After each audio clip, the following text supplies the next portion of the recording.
மதிக்கலன்னா okay, ஒருவேளை அவங்க மதிக்கலன்னா ரெஸ்பெக்ட்ஃபுல்லா உங்க ரெஸ்பெக்ட் எடுத்துக்கிட்டு வந்துருங்க. இந்த உலகத்துல வந்துட்டு நிறைய பேர் இருக்காங்க, ஒரு ஹார்ட் தான் இருக்குன்னா கிடையாது. சரிதான், ஹார்ட் வந்துட்டு பிரேக் ஆனாலும் அதுல இருந்து கேட்ச் ஆயிட்டு மூவ் ஆன் பண்ணிக்கலாம். நமக்காக நம்மளுக்கு யாராச்சும் இருப்பாங்க, நம்மளுக்குன்னு சொல்லி நம்மளுக்குன்னு சொல்லிட்டு யாராவது இருப்பாங்களாமே கண்டிப்பா. அந்த 0.001% ஹோப்ல தான் நான் இருக்கு. என்ன மாதிரி இங்க நிறைய பேர் இருக்கீங்க. கண்டிப்பா என்னைக்காவது ஒரு நாள் இன்னாட்டா மாதிரி ஒரு பொண்ணு வருவாங்க. எனக்கு மெசேஜ் பண்ணாதீங்க ஷினோபிஸ், இந்த டிஷர்ட் வேணும்னா நான் தான் உங்களுக்கு லிங்க் எல்லாம் கொடுத்துட்டேன். அடிக்கி எக்ஸ்க்ளூசிவ்னு ஒரு வெப்சைட்ல தான் வாங்கினேன்ட்டு.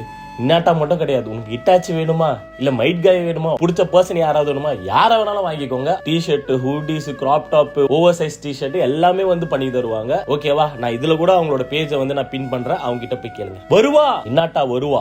அன்னைக்கு பாருங்க ஒட்டஞ்சி போன ஹார்ட்ட பீஸ் பீஸா செதறி கிடக்குற அந்த ஹார்ட்ட அப்படியே. டேய் பேசுனது போதும், தக்காளி வேணுமாடா? தக்காளி, வெங்காயம், கொத்தமல்லி, கருவேப்பில்லை, பச்சை மிளகா இது வாங்கியே நான் சிங்கிளா இருக்கேன்டா வாழ்க்கை ஃபுல்லா. வருவா, என்னைக்காவது வருவா. அவ வர வரைக்கும் எல்லாம் வெயிட் பண்ண முடியாது, நீயே போய் வாங்கிட்டு வா.